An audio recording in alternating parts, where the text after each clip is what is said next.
Bienes jurídicos tutelados. Introducción. Se ha dicho ya a lo largo de esta serie de videos que el sistema jurídico no es un fin en sí mismo, sino un medio para alcanzar algo que, idealmente, podríamos aceptar que es el bien común.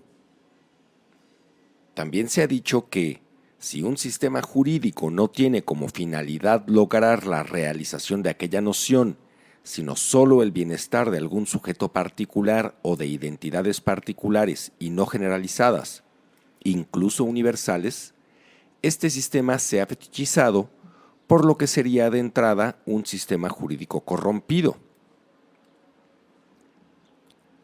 En ocasiones, los sistemas jurídicos pueden tener buenas intenciones, pero al aplicarse no logran el bienestar universal, por lo que, a pesar de no ser corruptos, son ineficientes. En ambos casos, ya por ser corrupto o por ser ineficiente, los sistemas jurídicos que caen en esos supuestos deben ser sustituidos por otro que sea universalmente conveniente y eficaz. Sin embargo, la noción de bien común es esencialmente universal y, por lo tanto, abstracta, de tal suerte que requiere mecanismos de concreción paulatinos. Es por ello que la noción bien debe irse materializando paso a paso mediante segmentaciones que, sin romper con su universalidad, puedan ser aplicados a los distintos campos y dimensiones de la vida social. Podría decirse que el conjunto de bienes dimensionales da como resultado el bien común cuando lo conceptual y lo material están en equilibrio. Y entonces, ¿qué es un bien jurídico? En materia de derecho, que es lo que nos atañe, existen dos dimensiones en las que la noción bien se despliega: la dimensión de lo intangible o inmaterial y la dimensión de lo tangible o material. La dimensión de lo intangible tiene primacía en el tiempo de la reflexión teórica. Esto es, no se puede suponer que un objeto tangible o material es un bien si no primero se ha pensado, analizado y concluido algo respecto del concepto de bien en el plano de lo intangible. Un animal cuida su comida al momento de tener hambre y comer, pero una vez saciado su apetito, lo que antes le satisfacía deja de tener importancia y significado para él, por lo que no era un bien, sino simplemente un objeto de consumo. Para los humanos, la relación que tenemos con los bienes trascienden el tiempo y el espacio, por lo que no son solo objetos de consumo, sino algo cuya valoración va más allá de las necesidades inmediatas. Los bienes tienen significación allende la utilidad inmediata. Para una persona que está ensamblando la computadora que desarmó, un tornillo es un objeto útil, pero para una persona que es dueña de una tlapalería, el tornillo es un bien material que está protegido por un bien intangible como lo es la propiedad. De tal suerte que si a quien ensambla la computadora un sobrino le toma un tornillo y lo pierde, no maldice, sino que va y compra otro. Pero al dueño de la tlapalería, si una persona le pide un tornillo para llevárselo, se lo cobra o se lo niega. En ambos casos es el mismo objeto material, pero es un tipo distinto de bien. En el primer caso, el tornillo es solamente una cosa.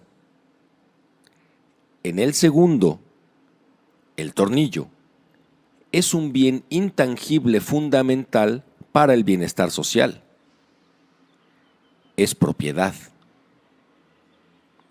Así, se observa que los bienes traen consigo un contenido valorativo que, como todo valor, es subjetivo, dinámico y relativo a los distintos contextos en los que se contempla al objeto que lo porta. Dependiendo de la colocación del bien dentro de dichos contextos, este va a ser más o menos protegido por su poseedor, por la comunidad a la que pertenece o por el sistema de normatividad jurídica bajo el que esté subordinado. Cuando un bien intangible sirve como fundamentación para la significación valorativa de un bien material, a un grado tal que se le considera nuclear y cohesivo para la armonía de la vida social, históricamente se le ha rodeado de un sistema de protecciones normativas que llegan a alcanzar lo jurídico. Esto es, la protección de aquellas normas que, sin importar las consideraciones particulares, pueden imponerse, forzarse y cuyo incumplimiento puede inclusive castigarse. A estos bienes se les conoce como bienes jurídicos tutelados. ¿Y cuáles son esos bienes jurídicos tutelados?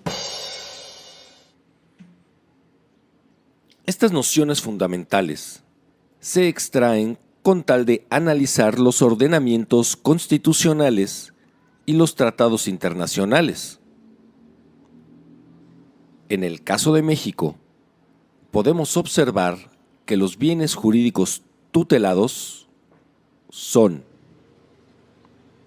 la igualdad ante la ley, la libertad, misma que deriva en la de pensamiento, de ejercicio de la sexualidad, de fe y culto, de expresión, de reunión, de tránsito, laboral y económica.